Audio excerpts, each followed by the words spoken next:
સુરતની પુણા પોલીસની ટીમે વાહન ચોરી કરતા પિતા પુત્રની જોડીને ઝડપી પાડીને સફળતા મેળવી. ઝડપાયેલા આરોપીઓ પાસેથી સુરત શહેર અને અલગ અલગ જિલ્લામાંથી ચોરેલા કુલ 28 વાહનો જપ્ત કરાયા. પોલીસે જપ્ત કરેલા તમામ ચોરીના વાહનોની અંદાજિત કિંમત 3,70,000 જેટલી થવા જાય છે. પોલીસે શંકાસ્પદ હોન્ડા એક્ટિવા મોપેડને અટકાવીને પોકેટ કોપ એપ્લિકેશનમાં સર્ચ કરતા જ આખી ચોરીનો ભાંડો ફૂટ્યો. પુણા કડોદરા રોડ પર લેન્ડમાર્ક 4 રસ્તા પાસે વાહન ચેકિંગ દરમિયાન પોલીસને આ મોટી સફળતા મળી. પકડાયેલા મુખ્ય આરોપીનું નામ રાહુલ અજય મોદી છે. ગુનામાં સામેલ અન્ય આરોપી કાયદાના સંઘર્ષમાં આવેલ બાળકિશોર હોવાથી તેને પણ ડિટેઇન કરવામાં આવ્યા. ચોરી કરવાની અનોખી મોડસ ઓપરેન્ડી આરોપી સરદાર માર્કેટ ખાતે શાકભાજી લેવાના બહાને વાહનોને રેકી કરતા હતા અને જે ગાડીઓના લોક ખરાબ હોય તેનું હેન્ડલ લોક ન હોય ત્યારે માસ્ટર ચાવી વડે ટાર્ગેટ કરીને અંજામ આપતા હતા.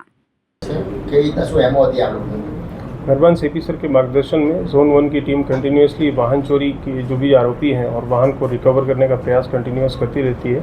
इसके तहत पहले भी हमने पुणे पुलिस स्टेशन की हद में 22 वाहन रिकवर किए थे राजस्थान और MP से. इस बार हम पुणे पुलिस की टीम वाहन चेकिंग के दौरान एक उनको सफ़ेद कलर की होंडा एक्टिवा मिली.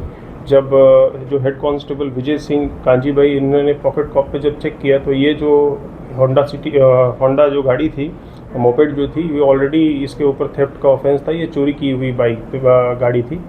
उसको जब पूछपरछ के लिए लेके आए उसमें 2 लड़का और उसकी फादर जो है वो दोनों स्कूटी पे बैठे हुए थे. उनको जब पूछपरछ के लिए लेके आए यहाँ पे तो कंटिन्यूस इंटरोगेशन के दौरान ये पता चला कि उन्होंने सूरत शहर के अलग अलग विस्तारों से खास करके जोन 1 के अलग विस्तार से जिसमें पुणे पुलिस स्टेशन का हाथ लगता है और सूरत शहर के विभिन्न अलग अलग विस्तारों में से और वलसाड और तापी में से भी उन्होंने वाहन की चोरी की है.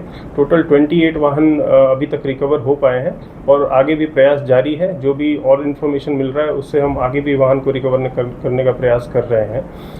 इनका एमओ ऐसा था कि सूरत शहर के यहाँ पे सरदार मार्केट का इलाका ऐसा है जिसमें लोग शाक भाजी खरीदने के लिए आते हैं तो वहाँ पे उनका बहुत सारे वाहनों में ऐसा होता है कि वो चाबी नहीं मारी होती है या फिर गलत जगह पार्किंग की हुई होती है. तो जो भी बेदरकारी से पार्किंग करता है या फिर लापरवाही बरतता है उसको टारगेट करते हैं और फिर वहाँ से वाहन चोरी करके यहाँ से ले जाते हैं और अलग अलग जगहों पे जाके दूसरे डिस्ट्रिक्ट्स में जाके वो वाहन को बेचते थे. टोटल 28 वाहन अभी हमने रिकवर किए जिसकी कुल मुद्दामाल की कीमत 9,70,000 है.